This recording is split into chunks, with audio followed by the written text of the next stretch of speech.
You're drowning in the noise of daily life, and no matter how hard you try to silence it, the chaos seems to grow louder. You've been told peace is possible, but the idea of actually finding it feels more like a distant fantasy than a reality. So, here's the truth. Peace is not a luxury reserved for the lucky few. It's sitting right in front of you, waiting for you to claim it.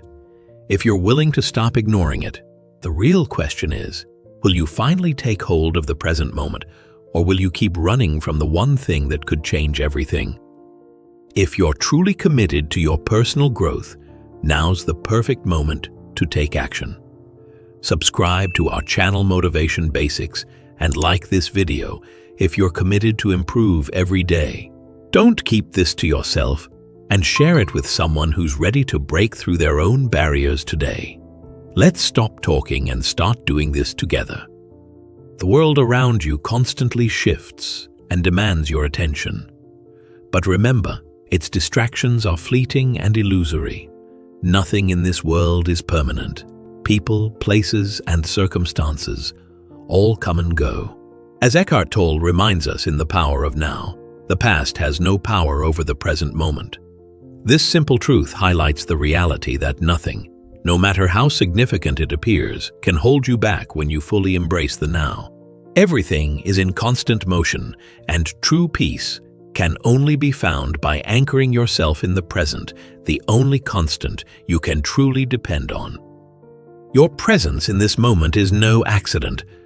There is a deeper desire within you to grow, to be more present and aware of the here and now. And taking the next step towards this growth means engaging with the resources available to you, like subscribing to this channel. Consistency is key, and there is plenty here to guide you on your journey. Life is fleeting. What feels endless when viewed ahead can quickly seem distant when looked at in retrospect. You may find yourself feeling disconnected from what once brought you fulfillment. But this shift is part of your evolution toward embracing the present and the peace it offers. Imagine going back to a familiar spot and seeing it completely unchanged, yet on the inside, you feel completely different. The time you were anticipating has already passed, and you will never have another chance like this. Life is like this. You can't sit still and expect to stay still. The problem is, if you look at the outside world in isolation, it won't make a difference. The people you meet and the breathtaking scenery are important, but they don't make up the story. Living is a quest for meaning and purpose that goes beyond the superficial. This echoes Eckhart Tolle's insight in A New Earth, where he states, "Life will give you whatever experience is most helpful for the evolution of your consciousness." Every moment, no matter how insignificant it may seem, holds the potential to transform your consciousness. It is only through awareness that we can find true purpose and meaning, and the answers we seek are already inside us, waiting to be discovered. Everything happens in the here and now. This very moment, nothing else is important. Envision a time 20 years from now, when you can look back and remember this particular second, and realize that this is when everything changed. You might be wondering, where is that incredible now? This very second, it is here. Neither the past nor any alternate timeline contains it. In the here and now, unencumbered by past experiences, future projections, or the things you believe to be your identity, is where your authentic self resides. You find your authentic self resides. You find your authentic self when you release the story.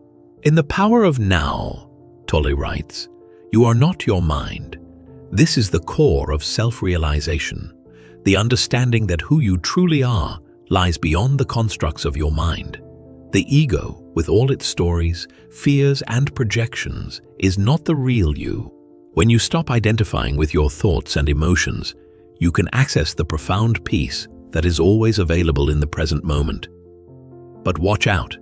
The outside world has a powerful pull that will attempt to drag you back into the whirlwind.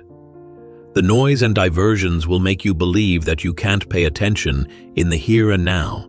Realizing you've lost it can leave you feeling powerless. Still, you can always come back. Being in the here and now is all that matters, and you can always return there. Eckhart Tolle calls this the space of presence, where you can be free from the constant bombardment of the mind. The world outside may continue to pull you in different directions, but the present moment remains your anchor. No matter how chaotic life gets, the space of presence is always accessible, and it is here that you find true peace and clarity. To bring yourself into the here and now, you could find that an internal voice says, "Not now, later," anytime you try to do so. It's simple to become preoccupied with that idea. The lesson here may be less obvious, but it's important. You're learning to doubt your own assumptions. Allowing your mind to wander and propose other things to watch or do is enticing. The mind is only a shape that awareness has taken. It is not evil in and of itself. Even though it doesn't always know what's best, it nonetheless wants to remain in its shape and fight against change. As Tolle explains in The Power of Now, the mind is a superb instrument if used rightly. Used wrongly, however, it becomes very destructive. The mind, when left unchecked, can create an endless loop of distractions and fears, but when you learn to control it, it becomes an invaluable tool for navigating the present moment. As an illustration, consider the caterpillar. Asking it, "Would you like to become a butterfly?" could encourage it to fight because, by definition, form prefers stability. There is something lacking in both the motion of change and the static form. This resistance is palpable when you're so tired, but still can't get to sleep because your thoughts are racing. Similarly, there are mornings when you should get out of bed, but would rather remain in bed all day. Even young infants exhibit resistance to change in predictable ways. For example, they may like getting wet in the bath one minute, but refuse getting out the next. Much like humans, forms instinctively fight against transformation. A person's consciousness takes on a deeply embedded form while they are engrossed in mental chatter. Your mind is constantly looking for strategies to maintain control. However, keep in mind that we already stated, don't take your mind too seriously here. Therefore, if thoughts come to mind, keep them under check. Hold on to what you have for a while. To be really present, you must take a step back, separate yourself from the emotional and mental storm. Remain a bystander. By separating yourself from those internalized mental and emotional structures, you can free yourself to fully inhabit the area beyond. Tolle refers to this as watching the thinker, a process where you observe your thoughts, without identifying with them. This separation allows you to see your thoughts for what they are, transient mental events, rather than being controlled by them. As with many gatherings, the objective is to separate from the false sense of identity. Neither our ideas nor the emotions that influence us define us. Although these tangible shapes are a part of our lives, they are not who we are. To be free is to abandon these constraints, release any emotional ties, and make room for what is happening right now in the here and now. You can access a state of present when you separate yourself from the continual emotional and mental turmoil. Being fully present is observing change without being entangled in it. By bringing you into a state of calm awareness, this presence clarifies your perception of yourself, other people, and your experiences. In A New Earth, Eckhart Tolle explains, the present moment is the key to liberation. By fully embracing the present moment, you liberate yourself from the prison of the past and future, allowing your true self to emerge. Stuff you consume may include some truth, but keep in mind that truth is subjective. Because it is biased and based on one person's experience, knowledge can never cover every possible angle. The opposite is true with wisdom. Beyond what is known, it exists. The president prayed for wisdom instead of victory or power in a speech I overheard last night. Wisdom is more than just having a large amount of knowledge or a quick mind.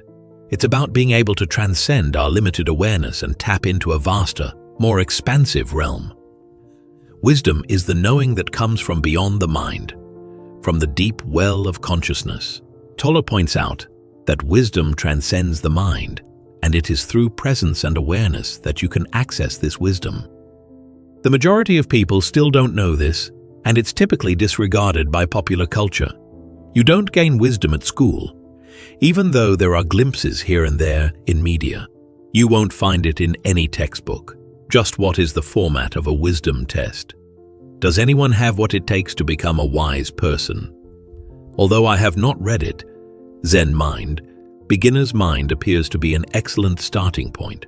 You own the key to knowledge. Rather than being an outside force, it is the source of all the knowledge you require. Knowing this is the initial step toward establishing a connection to this realm. This domain of knowledge isn't some abstract concept. It is your own being existing in the present now. By connecting to your being, you connect into your being. You connect to the wisdom that is available in every moment, no matter how ordinary it may seem. Also, below all the mental chatter, there is a real silence. I'm just giving you another suggestion that I've used before. Nothing you say in your head will ever be able to break it. Shows up the second one, takes a brief mental break. It could go unnoticed at first, since your mind has been accustomed to its existence from all the constant noise, comparable to how someone who spends 6 hours in a disco becomes accustomed to the non-stop music and finds the transition to nighttime to be unbearable. When you step outdoors, you think, "Oh, this is terrible." Then all of a sudden, there is complete silence with not a single person in sight. You wouldn't be able to hear the huge, vibrant stillness beneath the blanket of nighttime noises. You should stay away from discos for a long time until your hearing can adapt to that much more complex domain. Eventually, you'll realize that this isn't some desolate wasteland, lovely and sacred, in contrast to disco's hedonism. I have no problem with discos being a metaphor for the mind. Many of you could articulate it with ease and recognize its merit because you knew it to be true even before you understood it. In all likelihood, you would have gone back home by now if you had no idea what was going on. Without hearing the truth, you would not have been able to discern it. I thought you knew that already. Therefore, it is only now taking shape. Once it is in the world, it will be more apparent. I am finished with that. Now you understand it more clearly. Since your mind can't perceive them, a state of deep relaxation and acute awareness has probably been developing inside you for a while, maybe even subconsciously. Your mind will ask, "What the heck?" whenever anything new occurs in your life. This is just a fleeting thought, the start of a conscious, active existence. For example, when something comes out of a container, it takes a moment for the mind to come up with a name. When new people or things enter your life, you also feel a sudden epiphany. If the thing is really bizarre and cannot be named at first glance, the mind will continue to wait for additional time after a few seconds. Your brain would take its time detecting an extraterrestrial being if it suddenly came, so you would stay aware for a longer period of time. However, this is not the end point.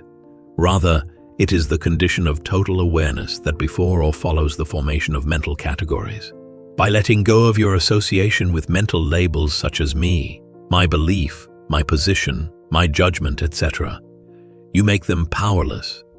Thoughts are nothing more than passing movements in the absence of that link. Awareness comes before and after every thought. Subtly, you hear a voice asking, "What is this?" as the alien materializes before your very eyes. Could you kindly elaborate? Thank you. I don't know what that is. You might even feel it when you wake up in the morning. Right before it starts off again, you may sense a tremendous burst of energy moving through your whole body as you open your eyes and take in your environment. Liveliness, being. In the mind, nothing has started yet. It hasn't brought up your problems again in any way. There are no problems right now. The light from the open drapes must be illuminating you as you lie in bed. There's no need to worry. You're perfectly healthy. It might be overlooked from that vantage point. In all likelihood, this will only take a few seconds.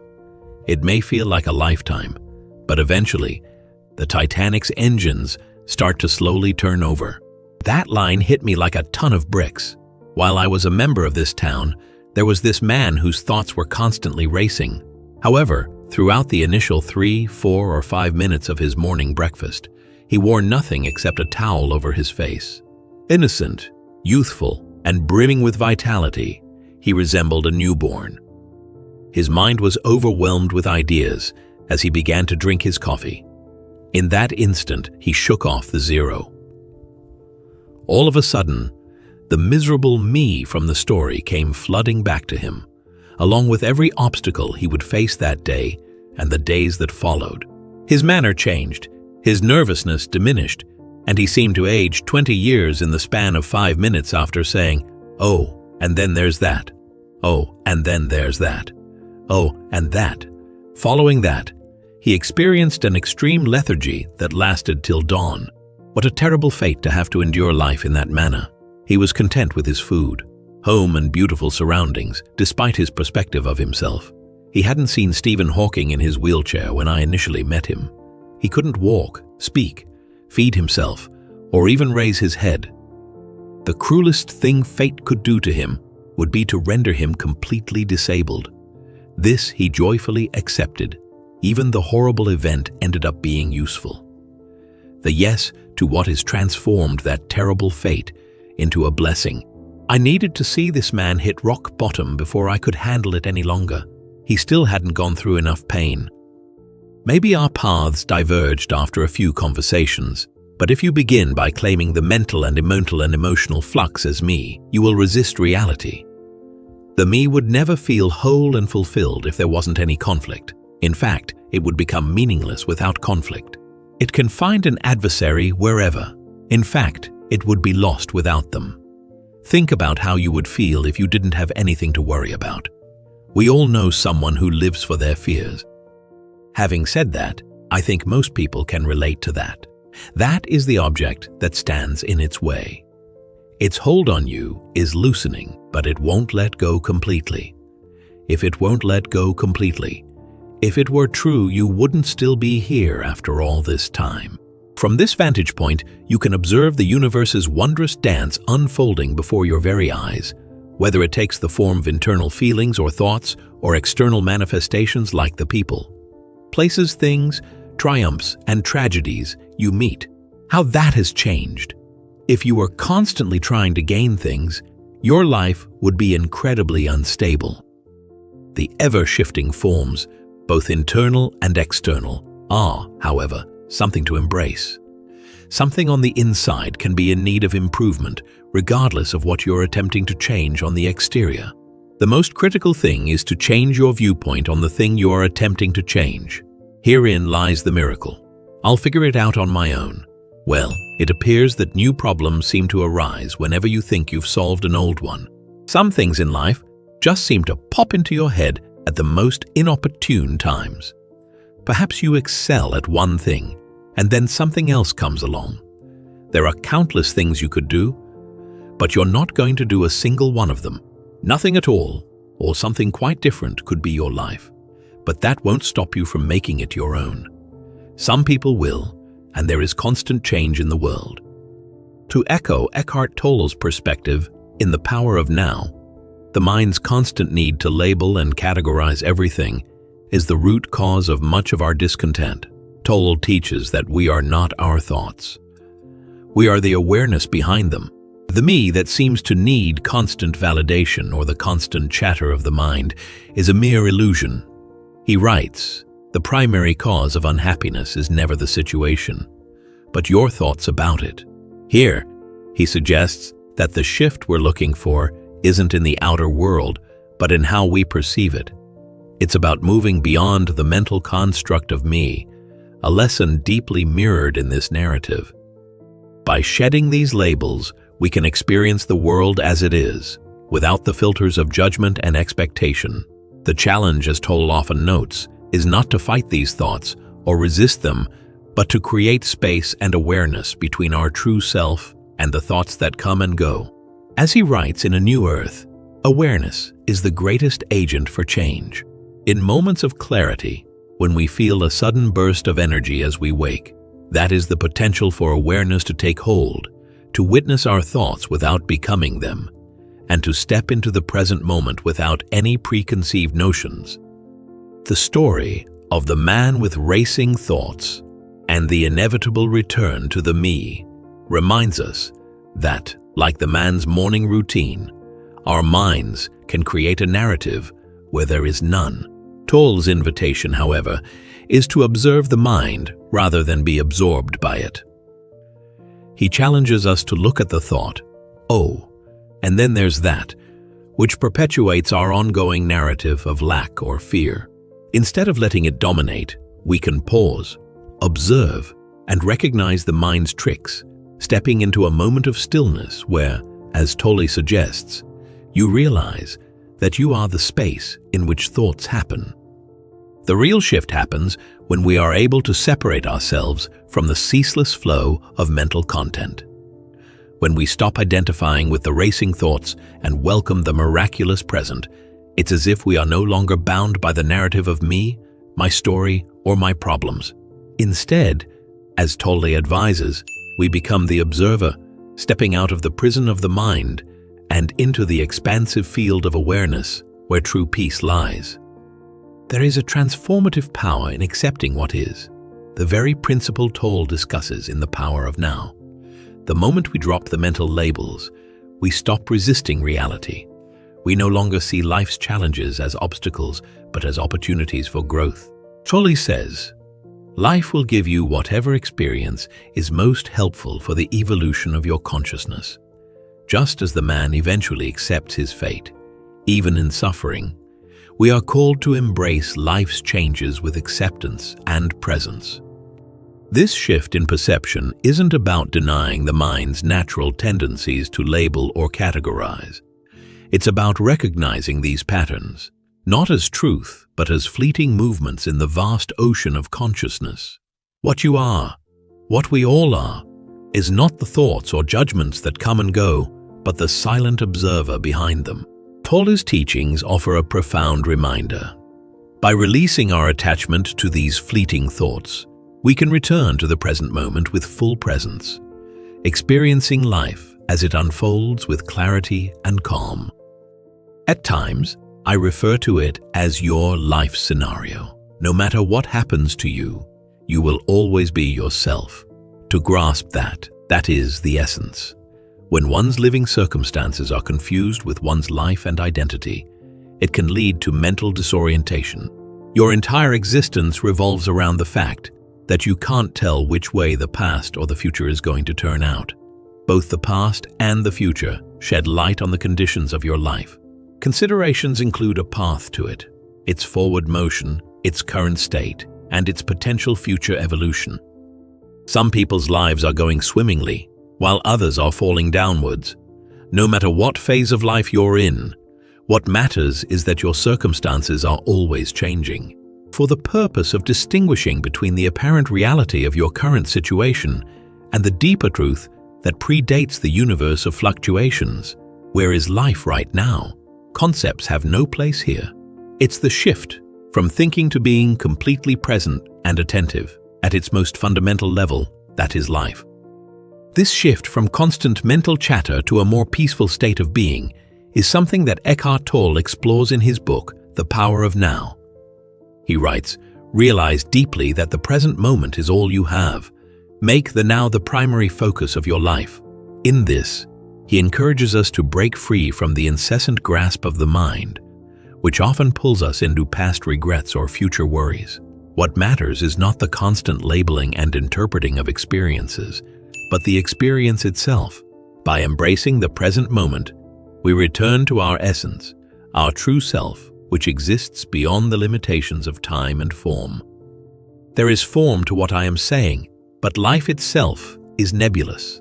The only sort of life that can be known by our senses is the formless kind. There are billions of life forms in the universe, and during birth, each one assumes a temporary shape before dying. These beautiful forms appeared to me not long ago as I gazed into a flower garden. Life is like a flower. It blooms, fades, and eventually dies. Nevertheless, a second blossom emerges right before it wilts away. Does it look like a different flower? No way. You can hardly tell the two blossoms apart. After that, I saw a magnified version of trees and flowers emerging from the ground and then disappearing. Afterwards, I became aware of the same pattern, a pulsation that went out and then back into existence, like a heartbeat, rooted in the Latin words out and zist, which also mean to stand out.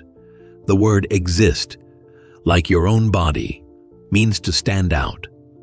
This cycle of life, birth, death, and rebirth, echoes the teachings of Eckhart Tolle, especially in A New Earth, where he discusses the impermanence of form. He writes, "The flower does not cling to the past or future, it just blooms in the now. Life is always in motion, transforming in ways that may seem permanent but are, in reality, temporary. Everything you see, the trees, flowers, and even your own body, is just an expression of an eternal, formless presence." Tolle reminds us that we are not our bodies or our thoughts. We are the awareness behind them. This awareness, this consciousness, transcends all forms, yet it permeates them. On top of that, any form may perceive that vital energy. How did it come to be? This everlasting present now, the core of all things. Each of those is severely deficient in specificity. I know it's ridiculous, but I will bring it up anyhow. Pure consciousness, or the unmanifest one life, is the source of all things. Even among physicists, this is not even considered the starting point from whence the universe arose. To counter this, they wonder what set off the Big Bang, the point at which space and time grew from nothing. Following that, the question of what existed prior to the explosion must be addressed. After that, introduce yourself. When was that accomplished? We don't know anything else about it other than that it emerged out of thin air. The foundation of existence is emptiness. That everything began with nothing is the only possible way to explain how it all came to be.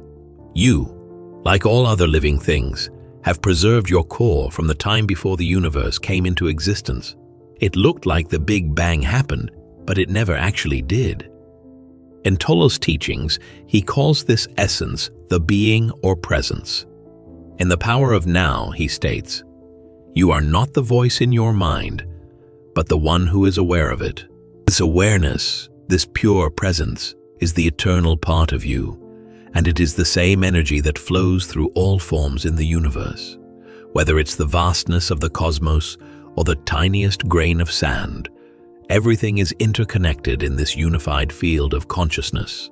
When you touch into this awareness, you connect with the same source that gave rise to the universe itself.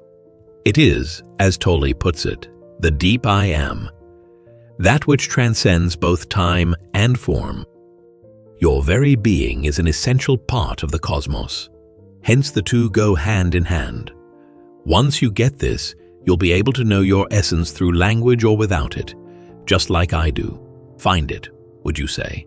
I don't understand how the essence could be distant or elusive if it is your very being. Is it going to take me a while to find it? The concept of time in the universe is very astounding. In other words, it won't lead you to your eternal core. When you release your grip on time, what really matters becomes clear. In a world that is obsessed with time, appointments, deadlines, the ticking of the clock, it can be challenging to embrace the idea time is not the essence of life. Yet, this is what Eckhart Tolle teaches. Time is just a mental construct, and true life is only experienced in the present moment. He emphasizes this in A New Earth, saying, "The moment you become aware of the ego in you, it is as if the light of consciousness shines on it. The ego, with its reliance on time, cannot exist without it. But when you step outside the tyranny of time, when you surrender to the eternal now, the mind quiets and your true essence emerges. Giving into life, accepting this moment as it is, as a person, a scenario, or an event, and saying yes to whatever this moment delivers, are always to walk out of time. Both this meeting and the one that follows, it will continue in the present moment. I haven't found myself yet. It's too soon. When you're in a vehicle or jet, That's just the form that this moment takes at that moment. A new form may be taking shape, but its essence remains unchanged. No matter how quickly you feel like ending the form, it's never too soon when you're confused about who you are. Even at 90, 5 years old, it will be too soon. This, yes, to the present moment is a central theme in Eckhart Tolle's work. In The Power of Now, he writes, accept, then act. Whatever the present moment contains, accept it as if you had chosen it. Always work with it, not against it. When we resist the flow of life, we create suffering. When we accept the present moment as it is, we move beyond the limitations of the ego and enter into a space of peace, joy, and freedom. Death is not a part of tragedies. It appears that way when your understanding is restricted to abstract concepts. For those who are hesitant to fully embrace a new form in its current manifestation, acceptance encourages them to go beyond the form, beyond their own form. The reason behind this is that when we respond to a form, it's like our own form identity is getting stronger. As we react to and oppose anything that happens in the present moment, our evolving me is actually strengthening its own form identity. Therefore, every reaction is a resistance, a contraction, a refusal to embrace, or a rejection of the here and now. Eckhart Tolle speaks about this phenomenon of resisting the present moment in his book, A New Earth. He writes, "The moment you accept what troubles you've been given, the moment you fully embrace this moment as it is, your problems transform. When we resist what is happening in the now, we are creating suffering for ourselves. But when we accept what life presents, we transcend the limitations of the ego and discover a deeper sense of peace. Death, as the ego perceives it, is simply another form of transformation. But when we let go of the attachment to form, we realize that we are part of an eternal cycle of life, death, and rebirth. By choosing to remain non-reactive and receptive to whatever comes up in the present moment, regardless of its magnitude, you can transcend your form identity, your limiting self, your thoughts about yourself, and the small me. Sometimes you'll find yourself in a predicament that most people would consider unfavorable. However, if you accept it, you will be liberated from the constraints that your developing self and small ego appear to be placing upon you. Considering the constraints of his shape and the imperative of survival, evaluate Stephen Hawking's life circumstances. As a matter of fact, it's difficult to conceive of anything worse than this. We can proceed by first recognizing and then overcoming the perceived constraints of that form. In the same way, Eckhart Tolle's teachings invite us to see beyond our form, to recognize that we are not bound by the limitations of the body or the mind. He suggests, in The Power of Now, you are not a problem that needs to be solved. You are the awareness of the problem that needs to be solved. By shifting our identity from the ego to the awareness of the present moment, we are free from the constraints that we once thought defined us. You can transcend the material world, reality, by submitting to it. Regardless, your logic will tell you otherwise. The message it conveys is that you must resist the temptations that manifest in your life. As a matter of fact, the ego's opinion is that everything here must be erased by absolute logic. The pure logic that is not born from materialism is based on transcending. It would be a daunting request to ask you to resign from this position, either permanently or for the remainder of the year. In hindsight, I can say, I didn't surrender very much and feel terrible about myself, but this was beneficial for my younger self because it helped shape my identity. Even if you may think that's too difficult, the only thing you have to give in to right now is this. At this present second, whatever that may be, all that is required for submission is just this. You have to take it on the chin because that's all it is. Now, real power comes from somewhere deeper than the little me entity. It comes from being strong, from consciousness, and from an intelligence that goes beyond the human mind, though the latter can still be accessed when necessary. In addition to relieving you of misery and suffering, the lightening effect comes from understanding that power governs your existence and flows through you. They become lighter as time passes. Jesus said, "Going beyond the I have overcome the world." The next issue is, how was this successful? How much is it really the case? Do you know what he meant when he said, "I have overcome the world"? He lacked worldly power, an army, weapons, and knowledge, rendering him helpless at the most basic level. Actually, because of the information vacuum that occurred during his period, he likely knew less than everyone else here. Perhaps you could provide some context for the statement, "I have overcome the world," proof that his shape had been liberated from the phenomenal universe. Therefore, my remark, the dance continues, is not considered critical. You are no longer threatened by the dance of form after you leave this domain. In fact, I believe there are little deities in India who dance with many arms. You can't only know the truth in your brain, you have to know it in the energy of the here and now. To understand the truth, you must be constantly conscious, which can happen only in the here and now. You cannot convert it into data that you store away. You can't get a certificate that reads self-knowledge acquired on such and such a date. Achieving your identity doesn't happen in the past. As Eckhart Tolle mentions in his book, The Power of Now, realize deeply that the present moment is all you have. Make the now the primary focus of your life. The present moment is where your power resides. You cannot grasp it in the past or future. Only in the now does the reality of who you are become clear. The truth does not exist in a time frame. It is found in the awareness of being here, in the stillness of now. Particularly in this particular moment, knowing oneself as the watchful, ever-present presence beyond thought makes the form world incredibly beautiful. Everything happens in a more expanded world, which is the reason behind this. You begin to live life to the fullest when the cosmos expands before your eyes. To put it simply, this means that you are not anything other than the present moment. Not the event, not the concept, not the feeling, not the concept, not the feeling, not even your present situation. This is all an illusion, really. You are not events themselves, but rather the setting in which they transpire. You aren't limited to a certain shape simply because it helps you feel more self-assured. Nothing good can come out of saying things like, "This I mustn't lose," "that I mustn't lose," or acting as if you're lacking something vital, so you may feel complete. Life becomes much easier to enjoy if you accept and embrace whatever it is that brings you joy. Live it up in the form world and have fun with it. Despite the passing of time, the dance keeps on. Eckhart Tolle points out in A New Earth, the primary cause of unhappiness is never the situation, but your thoughts about it. It is the mind's attachment to form that binds us in a cycle of dissatisfaction.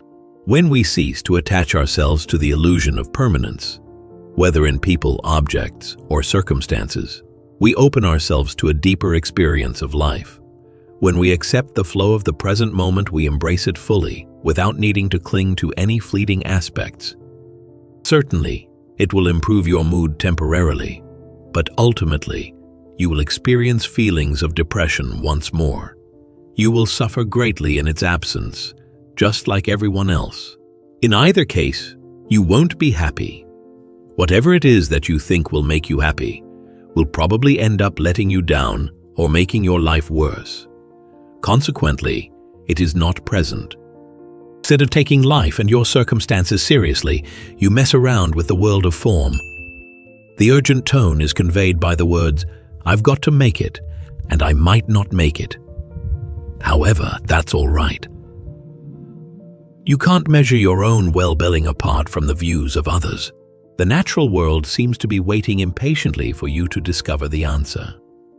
You don't have to say, "I'm not paying attention anymore to any form."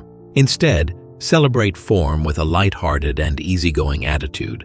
No matter how much you try to distance yourself from the material world, you can never stop appreciating it for what it is, a fundamental component of your existence. The concept of the formless one life, the essence, even this leaf has one, needs caution. To you, Shape is priceless in all its material manifestations because you adore it for what it is, a familiar yet enigmatic form. If you want a fuller understanding of reality, you don't have to choose between form and particular aesthetics. Aesthetics soar beyond form to a truth deeper than form, but they rejected form in their quest for it. You shouldn't hate the form world, but rather admire it if you want to get there. This is especially true in relation to other people. Your life will be filled with encounters with various types of individuals, and those interactions will impact you in significant ways. For that reason, they are highly esteemed. Their entry into your life is happening at this very now. After the fact, no one can get into your life. At this very moment, what are you up to? This being and this very moment are real, and you must acknowledge this fact regardless of what it says or does. The words no, no may theoretically escape your lips. Imagine this. An intoxicated driver approaches and offers you a ride, but you refuse, saying no, thank you. Then you decide it's best to just get out of the car. But there's been no reaction. No little creature has advised you to hold your tongue. Surely you are aware of better. What brings you to this disagreement? What's strange is that the outcomes of your non-violent actions are improving. More resistance occurs during battle. Your right to self-defense is intact. You may choose to raise an arm or even throw a punch in response. Your acts in my presence are unpredictable to everyone. Living in the now eliminates the need to internalize a set of ideas. Instead, doing the right thing comes from letting go of attachment to ideals and instead embracing the reality around you.